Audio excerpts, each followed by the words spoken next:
तो हेलो दोस्तों, कैसे हो आप सभी लोग? आई होप बहुत अच्छे होंगे। पढ़ाई सही चल रही है आपकी क्लास 8 की? सही चलेगी, क्योंकि हम बहुत डिटेल में चीज़ों को पढ़ रहे हैं, याद कर रहे हैं, समझ रहे हैं। तो आज इससे पहले वाले जो हमारे पार्ट था, जो लेक्चर था, उसमें हमने पावर ऑफ 10 के बारे में पढ़ा था। हमने वैल्यूज़ को एक्सपेंड फॉर्म में भी सीखा था कि वैल्यू को हम एक्सपेंड फॉर्म में कैसे चेंज कर सकते हैं। ये हमने पहले ही पढ़ रखा है। इसके बाद हमने राइट दीज नंबर, इसको भी हमने अच्छे से पढ़ लिया है। क्लियर है? अब इसके बाद इसमें ये है कि अगर मान लो कि आपके पास हाउ कैन वी राइट, इस नंबर को किस तरीके से लिख सकते हैं। बस आपको दोस्तों इतने ध्यान रखना है यहाँ पर, अगर आपके पास डेसिमल के बाद जो नंबर आएगा, क्योंकि डेसिमल के बाद जो नंबर आएगा वो 1 अपॉन में जाएगा, मतलब 10 की फॉर्म में रहेगा, बट 1 अपॉन में रहेगा। जैसे यहाँ पर 0.9 है, तो 0.9 को मैं लिख सकता हूँ 9, ये पॉइंट नहीं है बट 9/10। 0.9 को मैं लिख सकता हूँ 9/10। अगर मैं इसको और सिंपल करूँ तो 0.9। तो इस तरीके से यहाँ पर 0.9 को मैं ये लिख सकता हूँ, और 0.00 को मैं लिख सकता हूँ 0/100।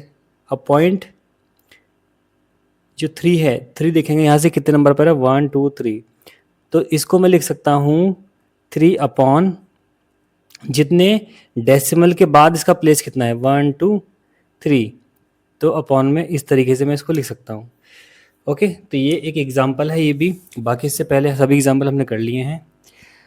तो जैसे मान लो कि ये जो डेसिमल से पहले की जो वैल्यू है उसको करने के लिए वही सिंपल मेथड है, जैसे हम करते आए हैं अब तक वैसे ही करेंगे इसको भी। 5 है, तो 5 मल्टीप्लाई हमने 100 लिया है, क्योंकि हमने डेसिमल से पहले नंबर चेक करेंगे, डेसिमल के बाद नंबर चेक करेंगे। डेसिमल से पहले जो नंबर आएगा वो तो इसके साथ में आएगा 100, बट जो डेसिमल के बाद आएगा वो अपॉन में जाएगा, देखेंगे आप लोग इस तरीके से हो जाएगा अपॉन में। इतना आपको ध्यान रखना है डेसिमल वाली वैल्यू को चेंज करने में। ओके, क्लियर है? कोई दिक्कत नहीं किसी बच्चे को, कोई दिक्कत नहीं किसी भाई को। चलो, तो जैसे 561.901 है, तो हमने 5 को चेंज किया, 5 मल्टीप्लाई 100, क्योंकि 5 के बाद कितने नंबर है, 1 2। अभी हम डेसिमल के पहले की बात कर रहे हैं, बाद के बाद अभी करेंगे। उसके बाद 6 की बात करें तो 6 में एक ही नंबर है बाद में, तो 6 मल्टीप्लाई 10। 1 तो अकेला ही है, तो 1 को ऐसे रखेंगे। 1 के साथ हम 10 की पावर 0 भी लिख सकते हैं, हमने इससे पहले वाले वीडियो में भी पढ़ा है, इस फॉर्म में इसको हम लिख सकते हैं। अगर आप चाहो लिखना तो लिख सकते हैं, अदरवाइज कोई प्रॉब्लम नहीं है। ओके, यहाँ तो कोई दिक्कत किसी भाई को नहीं है। अब आ चुके हम डेसिमल पर। अब डेसिमल के बाद जो है 9, अब 9 है यानी डेसिमल के बाद ही फर्स्ट नंबर पर है, तो एक नंबर पर है तो अपॉन में एक जीरो वाली टर्म आएगी, यानी 10 आ जाएगा। डेसिमल के बाद जो जीरो है ये वाला, ये जीरो है 1 2 2, मतलब सेकंड प्लेस पर 2 प्लेस पर है, तो 2 जीरो वाली टर्म आ जाएगी 1/100। ऐसे 3 के लिए 3 मल्टीप्लाई 1/1000, इसको इस तरीके से लिखेंगे हम लोग। तो मेरे ख्याल से ये जो मेथड है या ये जो टाइप है क्वेश्चन का, इसको भी आप लोग सीख चुके होंगे, तो मेरे ख्याल से यहाँ तक कोई दिक्कत नहीं है किसी भाई को। अब आगे हैं, अगर इसको इसी को हम पावर की फॉर्म लिखना चाहें, क्योंकि हमारा टॉपिक ये है पावर ऑफ 10, तो जहाँ पर 100 की पावर 2 है यानी 100 है, यानी जीरो कितने यहाँ पर 2 है, तो पावर 2 लगा देंगे, 10 की पावर 2। 10 की पावर 2 की वैल्यू अपने आप में 100 होती है। ऐसे एज इट इज़ 6 मल्टीप्लाई 10 है, 10 की पावर कुछ नहीं है तो 1 है, तो 1 हिडन फॉर्म में होता है, तो 1 को हम दिखा देंगे यहाँ पर। प्लस में 1 ऐसे रहेगा एज इट इज़, क्योंकि अब देखो यहाँ पर मैंने 10 की पावर में दिखा दिया। 1 मल्टीप्लाई 10 की पावर 0, क्योंकि किसी भी नंबर की पावर अगर 0 होती है तो उसकी वैल्यू हमेशा 1 आती है, तो 1 की मल्टीप्लाई 1 में हो जाएगी तो 1 ही बन जाएगा दोबारा से ही। ऐसे ही 10 को हम ऊपर ले जा लेंगे। मैंने कहा था कि अगर हम किसी भी नंबर को या किसी भी नंबर को ऊपर से नीचे, लोअर से अपर या अपर से लोअर में लेके आते हैं, तो उनके पावर जो होती है उसके साइन चेंज हो जाते हैं। अब पावर अगर कुछ ना हो तो 1 होता ही होता है, ये भी मैंने आपको बता रखा है, क्योंकि 1 हिडन फॉर्म में होता है। तो यहाँ से इसको ऊपर ले जाएंगे तो -1 हो जाएगा, इसको ऊपर ले जाएंगे तो ये -2 हो जाएगा, इसको ऊपर ले जाएंगे तो -3 हो जाएगा। Is that clear? तो इस तरीके से इसको हम पावर ऑफ 10 की फॉर्म में लिख सकते हैं। ओके, तो यहाँ तक मेरे ख्याल से किसी बच्चे को कोई प्रॉब्लम नहीं है, समझ चुके हैं सभी प्यारे बच्चों। अब देखो इसमें ये कुछ नहीं है, साइंटिफिक नोटेशन है। साइंटिफिक नोटेशन को मैं आपको बहुत अच्छी तरीके से समझाऊंगा अलग से नोट्स में, क्योंकि यहाँ पर भी इस तरीके से दिया हुआ है जैसे मतलब ये इसका साइंटिफिक नोटेशन हम यूज़ वहाँ करते हैं जहाँ पर वैल्यू जो होती है बहुत ज़्यादा बड़ी होती है, बेटा ध्यान रखेंगे। जहाँ पर वैल्यू अरबों खरबों में चलती है, मिलियंस बिलियंस में चलती है, तो वहाँ पर हम लोग साइंटिफिक नोटेशन यूज़ करते हैं। तो ठीक है, तो इतना समझ जाना इसके बारे में। बाकी अब इसके बारे में हम फालतू चीज़ नहीं पढ़ेंगे, जो इम्पोर्टेंट है आपके एग्ज़ाम के पॉइंट ऑफ व्यू से उसको ही हम पढ़ने वाले हैं। फॉर एग्ज़ाम्पल, लेकिन मैं सिखा आपको सब कुछ दूंगा, कैसे कैसे पढ़ना है, क्या क्या करना है। ओके, जैसे मान लो आपके पास फॉर एग्ज़ाम्पल है 5900 कैन बी एक्सप्रेस्ड एज, तो इसको हम किस तरीके से लिख सकते हैं? देखो, स्टेप बाय स्टेप दे रखा है वाला एग्जाम्पल। अब देखो 5900 है, तो अगर मैं इसमें से एक 10 को अलग कर दूं, यानी एक जीरो का अलग, एक जीरो अलग होने का मतलब है कि एक 10, क्योंकि यहाँ भी ये भी 10 है, ये 10 है, 10 की मल्टीप्लाई होगा 100 आ रखा है, दो जीरो इसी फॉर्म में लगी हुई है ये। तो इसको मैं लिख सकता हूँ पावर के फॉर्म में 590 मल्टीप्लाई 10 ये इज इक्वल टू 590 मल्टीप्लाई 10 की पावर 1, क्योंकि 1 हिडन फॉर्म में होता है, हम डिस्कस कर चुके हैं पहले ही। अगर मैं इस जीरो को भी यहाँ से हटा दूँ, अब देखो जीरो हट रही है, इसका मतलब ये है कि मैं उसमें डिवाइड दे रहा हूँ और उसी से मल्टीप्लाई भी कर रहा हूँ, ये मतलब होता है उसका। नहीं समझे? नहीं समझे अब भी? चलो समझाना तो मैं मुझे पड़ेगा, एक मिनट रुको, कोई पेपर मिल जाए मुझे।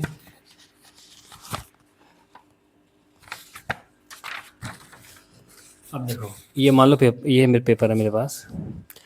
अब यहाँ पे एक चीज़ समझेंगे दोस्तों कि जैसे मान लो यहाँ पर है 5900, अब इसका मतलब ये है कि हम इसमें 10 को अलग करूँ, देखो इसका मतलब है कि 590, अब मल्टीप्लाई 10 ये अलग से।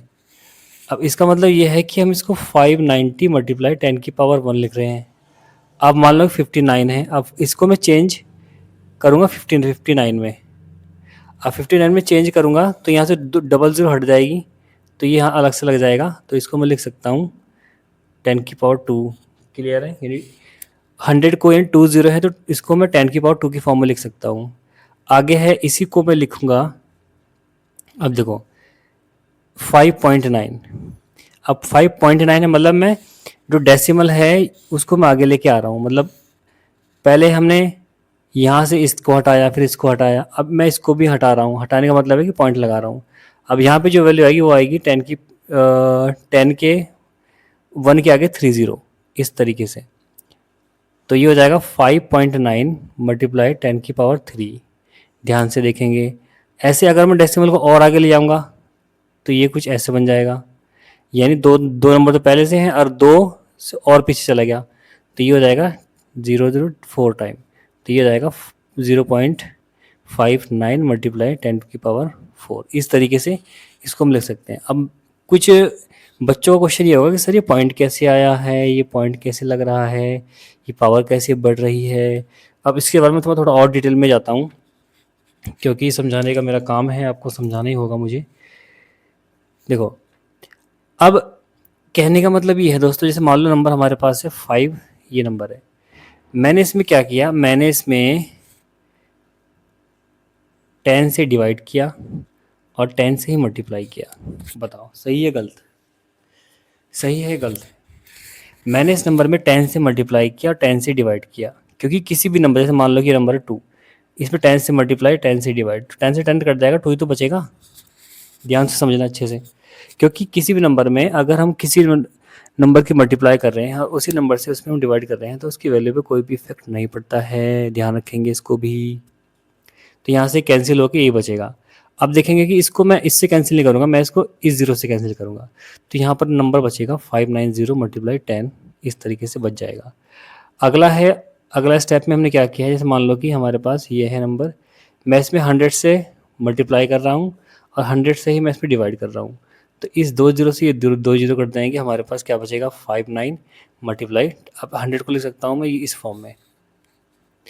अगले स्टेप में वही सेम कंडीशन, मैं इसमें मल्टीप्लाई कर रहा हूँ 1000 से और 1000 से डिवाइड कर रहा हूँ, तो 1212। अब देखो 59/10 है, 59/10, 59/10, अब मल्टीप्लाई में ये तो ऑलरेडी पहले से ही लिखा हुआ है, यहाँ पर ये तो पहले से ही लिखा हुआ है, तो यहाँ से 59/10 का मतलब ये है कि अगर नंबर ऑफ जीरो अपॉन में 1 है तो 1 नंबर के बाद डेसिमल लगा देंगे, तो ये बन जाएगा 5.9, और ये सब कुछ ऐसे ही रहेगा आपका। इस तरीके से लिखते हैं इसको हम। तो ये सीक्वेंस है, ये इसका सही तरीका है किस तरीके से आपको लिखना है। क्लियर? अब मेरे ख्याल से अब बच्चों को समझ में आने लग गया होगा, क्योंकि हमने दोनों तरीके से इसको पढ़ लिया है। अब मेरे ख्याल से कोई दिक्कत नहीं आएगी आपको। तो यही है इस कंडीशन में। अब देखो इसको हमने लिखा है, हम स्टैंडर्ड फॉर्म का मतलब होता है कि हम एक नंबर के बाद डेसिमल लगा के लिखेंगे नंबर को। ओके, क्लियर है? जैसे 5900 है, तो हमने क्या किया, अब देखो हमने डेसिमल लगाया एक नंबर के बाद, यानी 5 के बाद हमें लगाना है इस तरीके से।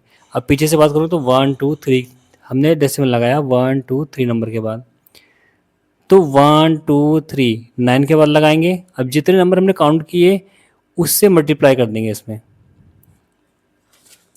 सर समझ नहीं आ रहा, अब भी समझ नहीं आ रहा, अब भी समझ नहीं आ रहा है इन्हें। 1 2 3 हमने 1 2 3 के बाद में हमने डेसिमल लगा दिया, मल्टीप्लाई कर दी जितने नंबर के बाद लगाया ये। अब इसको मैं लिख सकता हूँ 5.9 मल्टीप्लाई 10⁻3, इस तरीके से लिख सकता हूँ। जितने नंबर के बाद हम डेसिमल लगाएंगे उतनी 10 की पावर लगेगी, बस ध्यान रखना, यही आपका फंडा है। 2.08 है, देखो 1 2 3 4 4 के बाद लगाया 2, यानी 1 2 3 4 के बाद लगाया डेसिमल, तो 2.08 लगा दिया और मल्टीप्लाई 10⁻4, क्योंकि हमने 4 के बाद ही डेसिमल लगाया है। यहाँ देख लो 1 2 3 4 5 6 8 के बाद हमने डेसिमल लगा दिया, या डेसिमल नाम लगाओ तब भी चल जाएगा। 8.0 लिखो या फिर 8 लिखो, एक ही बात है। और जितने नंबर के बाद 1 2 3 4 5 6 के बाद तो ये इस तरीके से चेंज हो जाएगा। क्लियर है? यहाँ तक कोई दिक्कत किसी बच्चे को नहीं है मेरे ख्याल से, यहाँ तक किसी बच्चे को कोई दिक्कत नहीं है मेरे ख्याल से, चीज़ें समझ में आ रही हैं।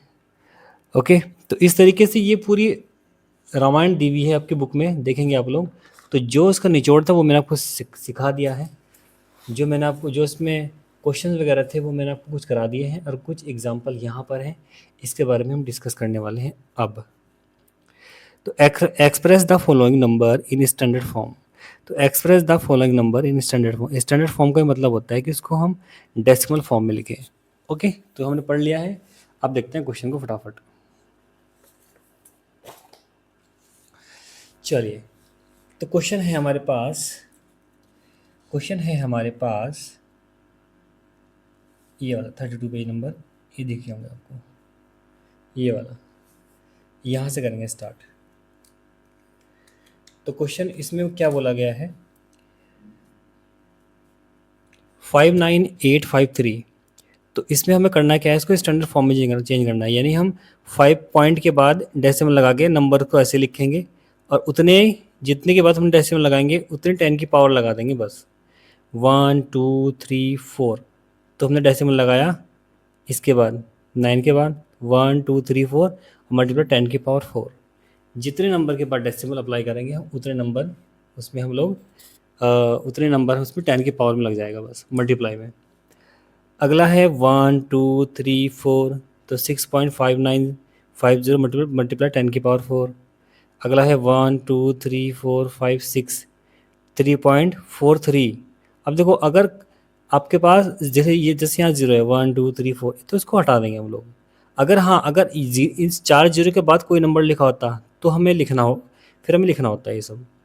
अगर ज़ीरो के बाद कोई नंबर नहीं लिखा है तो हम ज़ीरो को हटा देंगे। ठीक है, जो नंबर है 3.43 मल्टीप्लाई 10⁻6। 6 कहाँ से आया, क्योंकि हमने 1 2 3 4 5 6 नंबर के बाद हमने डेसिमल लगाया है, इसलिए यहाँ पर 6 आ रखा है दोस्त।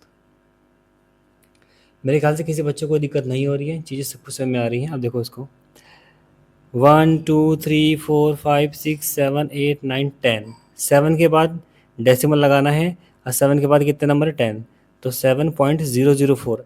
अब देखो हमने इन जीरो को हमने किसी को भी नहीं लिया, हमने इसको हमने नहीं काउंट किया, इसको हमने हटा दिया, बट हमने इन दोनों को लिया है। इन दोनों को हमने इसलिए लिया है क्योंकि इन दोनों के बाद कोई नंबर आ रहा है 4, इस तरीके से लेना है आपको। तो 7.004 मल्टीप्लाई 10⁻10, 10 कैसे आया, क्योंकि नंबर ऑफ कितनी है 7 के बाद कितने नंबर हैं, 10 डिजिट हैं, तो इसलिए 10 आ रखा है यहाँ पर। तो मेरे ख्याल से यहाँ तक किसी बच्चे को कोई दिक्कत नहीं है, चीज़ें समय सबके समय में आ रही है, कोई दिक्कत नहीं किसी बच्चे को। आगे चलते हैं, इसके बाद फटाफट देखते हैं पेज नंबर 44 पर जाओ फटाफट, क्योंकि उसके बाद बहुत कुछ दिया है बुक में, बट उसको हमने समझ लिया है कैसे कैसे लिखना है। अब हम चलते हैं फिगर इट आउट पर। पेज नंबर 44 पर जाओ फटाफट, क्योंकि इनके इसके बीच में जो भी है वो इतना इम्पोर्टेंट नहीं है। जो इम्पोर्टेंट था जो इनके बीच में लिखा हुआ है, मैं आपको दिखा देता हूँ बुक में। जो भी ये बीच में लिखा है इसके बारे में हमने अच्छे से पढ़ लिया है, क्योंकि ये सब सिस्टम वही है। 10 की पावर 9 है, इसको हमने स्प्लिट कर सकते हैं 10 की पावर 2 मल्टीप्लाई 10 की पावर 7, ये सब हमने पढ़ रखा है पहले। तो इसमें कुछ भी ऐसा नहीं है कि जो मैंने आपको स्किप कराया होगा, हमने सब कुछ पढ़ रखा है। बस हम अब बात करने वाले हैं फिगर इट आउट के बारे में। फिगर इट आउट में आपको क्वेश्चन ये दिए होंगे इस टाइप से, हम इसको करेंगे फिगर इट आउट वाले पेज नंबर 44। तो फटाफट से सभी बच्चे आ जाएंगे, नोटबुक आपके पास है, नोट्स आप लोग बना रहे हो प्रॉपर तरीके से, बस आपको फोकस करना है और साथ साथ चलना है हंसते हंसते, क्योंकि हंसते हंसते रास्ते ले लग, ऐसे बोलते नहीं हंसते हंसते लग गए रास्ते, नहीं, हंसते हंसते कट जाएंगे रास्ते और सब कुछ समझ में आपके आ जाएगा। क्लियर दोस्त? चलो पहला क्वेश्चन है, find out the unit digit in the value of this. बहुत इंपॉर्टेंट क्वेश्चन है, बहुत मज़ेदार क्वेश्चन है। तो इस क्वेश्चन को मैं आपको सॉल्व करा दूँ यहीं, अगर आप चाहो तो। नोट्स में भी मैंने उसको लिख रखा है, तो चाहो तो आप वहाँ से भी मैं आपको समझा सकता हूँ। चलो, find out the unit digit in the value of this. देखो इस वैल्यू को सॉल्व करके हमें बताना है कि लास्ट की वैल्यू क्या आएगी। इसको सॉल्व करने पर जो वैल्यू आएगी उसका यूनिट डिजिट यानी लास्ट का नंबर क्या होगा। आपको पता है ना क्या होता है यूनिट डिजिट? यूनिट डिजिट वो होता है कि किसी भी पर्टिकुलर नंबर का लास्ट टर्म वंस प्लेस पर जो वैल्यू आती है उसे हम बोलते हैं unit digit. Okay, is that clear? चलिए नाउ हम डिस्कस करने वाले हैं page number 44, figure it out. Question first है, find out the unit digit in the value of this. Hint दिया है 4 को हम 2 की पावर 2 भी लिख सकते हैं, ये बच्चों को पता है, आपको पता होगा। अब जैसे मान लो कि हमारे पास, पहले हम इनका बेस चेंज करेंगे। बेस चेंज करने के लिए, क्योंकि बेस सेम होगा तभी हम चीज़ों को अच्छे तरीके से समझ पाएंगे। अब देखो ये तो एज इट है 2 की पावर 224 है, डिवाइड एज इट इज रहेगा। हम 4 को हम चेंज करेंगे 2 की पावर 2 में। 4 को हमने चेंज किया 2 की पावर 2 में, 4 की पावर 32 है तो यहाँ भी पावर 32 ही रहेगी। क्लियर है? समझ चुके हो? अगर 224 डिवाइड 4 है तो 4 को मैंने चेंज किया 2 की पावर 2 में, और जो 4 की पूरी की पावर है वो भी इसकी पूरी की पावर ही लगेंगी। अभी आगे करेंगे हम, मैंने बता रखा है आपको फॉर्मूला, 2 × 32 हो जाएगा तो इस 2 की पावर 64 हो जाएगा यहाँ से। तो 224 डिवाइड 264। अब आपको पता है कि डिवाइड की कंडीशन में ये अपॉन में जाएगा, तो 2 की पावर 224 अपॉन में 2 की पावर 64। ये हमने सब पढ़ रखा है पहले, फॉर्मूला हमें याद है, क्योंकि ये मल्टीप्लाई में चेंज होगा और देन ये नीचे चला जाएगा फिर इजिकल टू। अब यहाँ से मैंने आपको बता रखा है कि जब भी ऊपर आएगा मल्टीप्लाई के फॉर्म में ऊपर आएगा, तो मैंने कहा रखा कि जब कोई वैल्यू अपर से लोअर या लोअर से ऊपर जाएगी तो उसकी पावर के साइन चेंज होते हैं। इस बारे में हमने पहले भी डिस्कस कर रखा है, अब मैं फिर आपको बता रहा हूँ। तो यहाँ से 2 की पावर 224 है, इसको ऊपर लेके जाएंगे, इसको ऊपर लेके जाएंगे तो यहाँ से एक स्टेप और बढ़ा सकते हो आप लोग। 2 की पावर 224 मल्टीप्लाई 2 की पावर -64, ये बनेगा इस टाइप से कुछ। उसके बाद फिर यहाँ से, क्योंकि मल्टीप्लाई में पावर ऐड होती है ना, अब ऐड होने पर जब इनको ऐड करेंगे हम लोग तो 2 की पावर 224 और प्लस में -64, तो यहाँ से जो प्लस माइनस हो गए तो माइनस हो जाएगा ना ये वाला, ध्यान देंगे। तो 224 -64 माइनस करेंगे तो 2 की पावर 160 आएगा। इसको तो हमने सिंप्लीफाई कर लिया है। अब सिंप्लीफाई करने के बाद हम क्या करने वाले हैं इसमें, सिंप्लीफाई करने के बाद इसको हम क्या करने वाले हैं कि इसको हमें सॉल्व करना है, बताना है कि इसकी यूनिट डिजिट क्या होगी, यानी इसको सॉल्व करने के बाद वंस प्लेस पर क्या आएगा। अब आप लोग सोचेंगे कि सर इसको अगर हम सॉल्व करेंगे ना तो हमें शाम हो जाएगी, अगर आप शाम के टाइम वीडियो देख रहे हो तो आपको सुबह हो जाएगी। तो हम क्या करेंगे, इसको एक तरीके से दिमाग का यूज़ करके स्मार्ट तरीके से इसको हम समझेंगे। हमें ये पता है कि जब, जैसे मैं फॉर एग्जांपल लिया मैंने, 2 की पावर 1 की वैल्यू कितनी होगी, 2 होगी। अगर मैं, और क्योंकि यहाँ बेस 2 है तो इसलिए मैंने 2 बेस को मतलब बेस 2 ले रखा है मैंने, और यहाँ मैं इसको आपको बता रहा हूँ चीज़ें किस तरीके से चल रही हैं। अगर मैं 2 करता हूँ तो वैल्यू 4 आएगी, यानी वंस प्लेस पर 4 आएगा। 2 करता हूँ तो वंस प्लेस पर 8 आएगा। 4 करता हूँ तो वंस प्लेस पर 6 आएगा। अब बच्चे बोलेंगे सर 6 कैसे आया? बेटा 2 की वैल्यू क्या होती है? 2 टू 4 टू 8 16 होती है ना। अब आप लोग 16 में देखो कि वंस प्लेस पर क्या है, 6 है ना वंस प्लेस पर, तो हमें वंस प्लेस पे का ही है, मतलब वंस प्लेस से ही मतलब है हमें, क्योंकि वो पूछा गया है कि यूनिट डिजिट क्या होगी। क्लियर है? चीज़ें समझ में आ रही है नहीं आ रही है? 2 की वैल्यू 2, 2 की वैल्यू 4, 2 की वैल्यू 8, 4 की वैल्यू 16 होती है, बट हमें लास्ट टर्म चाहिए तो हमने 6 ले लिया। 5 की वैल्यू 32 होती है दोस्त, हमने 32 कंप्लीट नहीं लिया है, हमने लास्ट टर्म ली है 2। ओके, अब देखो यहाँ पर क्या है, फोकस करेंगे अब 1 2 3 4 5। अब देखो चीज़ें, अगर मैं 6 करूँ, फॉर एग्जाम्पल मैंने 6 कर दिया, तो 6 का मतलब होता है 64, और 64 के लास्ट में क्या आएगा 4, क्योंकि हमें वंस प्लेस चाहिए है। तो आप देखेंगे कि चीज़ें रिपीटेशन में होने लगी हैं। 4 नंबर के बाद चीज़ें रिपीट होना स्टार्ट हो रही हैं। 1 2 3 4, यहाँ तक तो कोई दिक्कत नहीं, 2 4 8 6 आ रहा है, यहाँ तक कोई दिक्कत नहीं है। इसके बाद दोबारा से 2 आ गया ये वाला, उसके बाद दोबारा से 4 आ गया ये वाला। अब आगे करेंगे तो 8 आएगा, फिर आगे करेंगे तो 6 आएगा, फिर उससे और आगे करेंगे तो फिर 2 आ जाएगा। यानी कहने का मतलब ये है कि चीज़ें बार बार रिपीटेशन स्टार्ट हो चुका है 4 नंबर के बाद। क्लियर? अगर आप लोग ये समझ गए तो आप खिलाड़ी हो अपनी क्लास के, आपसे ऊपर कोई नहीं है फिर। अगर आप लोग ये समझ गए 4 स्टेप के बाद चीज़ें रिपीटेशन में आ चुकी हैं, तो इसीलिए हम क्या करेंगे, हमें पता लग गया कि 4 नंबर के बाद रिपीटेशन हो रहा है, तो हम इस पावर में 4 से डिवाइड कर देंगे। हम इस पावर में 4 से डिवाइड कर देंगे। जब हम पावर में 4 से डिवाइड करेंगे तो हमारे पास रिमाइंडर, हम फोकस करेंगे रिमाइंडर पे। रिमाइंडर ही इसका मेन होता है दोस्त, क्योंकि रिमाइंडर जो भी आएगा ना, हम उस इस 2 की पावर लगा देंगे, इस 2 की पावर को, जो 2 है ना ये, इसकी पावर में लगा देंगे उस रिमाइंडर को। बस इतना ही खेल है, उसमें कुछ भी नहीं है, क्योंकि 4 नंबर के बाद तो चीज़ें चीज़ें मतलब रिपीटेशन में स्टार्ट हो रखी है ना, तो इसलिए हम 4 से डिवाइड करेंगे। अगर रिमाइंडर 0 आ रहा है ना, 0 आ रहा है, अगर रिमाइंडर 0 आ रहा है तो इसका मतलब ये होगा कि जो उसकी यूनिट डिजिट होगी वो 6 आएगी। यानी देखो सिंपल सी बात है, 2 है, 4 ये है ना, 4 में अगर हम 4 से डिवाइड करेंगे, 4 1 जा 4, तो यहाँ पर रिमाइंडर 0 आएगा, तो इसलिए हमने इस 4 को लिया है।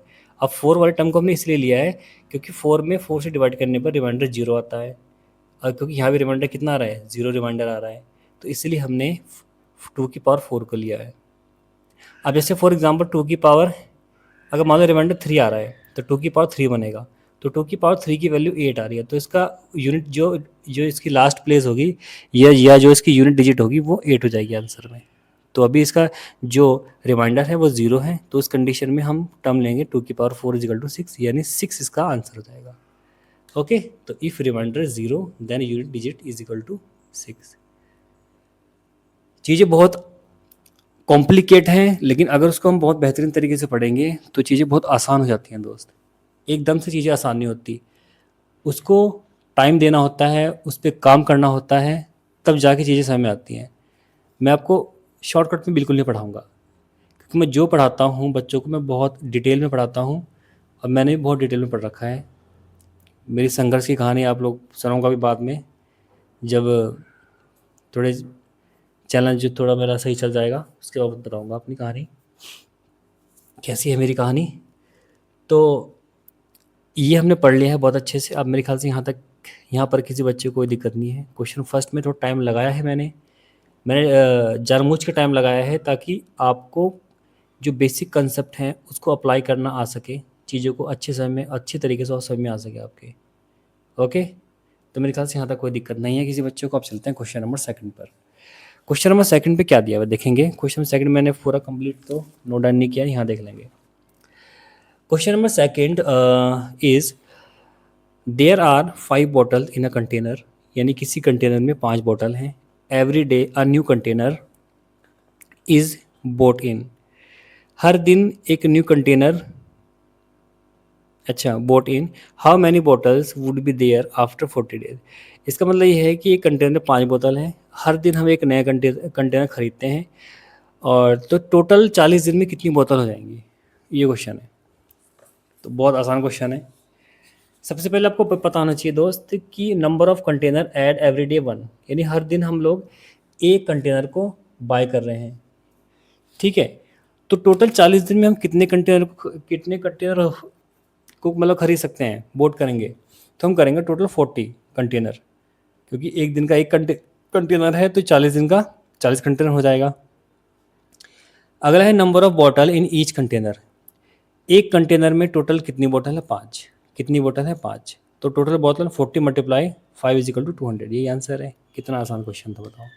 अगर एक दिन में आप लोग एक कंटेनर खरीद रहे हो, 40 दिन में 40 कंटेनर, हर एक कंटेनर में 5 बोतल, तो same 40 multiply 5 is equal to 200 bottles. Okay, तो इस तरीके से क्वेश्चन हमने किया है। मेरे ख्याल से यहाँ तक किसी बच्चे को कोई दिक्कत नहीं होगी, सब लोग अच्छे समझ चुके हैं चीज़ों को। चलो इतना रखेंगे आज की वीडियो में। 2 क्वेश्चन हमने कर लिए हैं इसके। अब इसके बाद जो नया पार्ट आएगा उसमें हम इसको कंप्लीट ख़त्म कर देंगे इस चैप्टर को, फिर हम चलेंगे चैप्टर नंबर 3 पर दोस्त। ओके, यहाँ तक कोई दिक्कत किसी बच्चे को नहीं है, कोई दिक्कत नहीं किसी को। हम टाइम ले रहे हैं बट चीज़ों को अच्छे से हम सीख भी रहे हैं। अगर हम चीज़ों को अच्छे सीख रहे हैं तो वो टाइम कहीं ना कहीं न्यूट्रलाइज हो रहा है आपके इम्प्रूवमेंट में। ओके, तो ध्यान रखेंगे इस चीज़ को। चलिए, ओके, राधे राधे।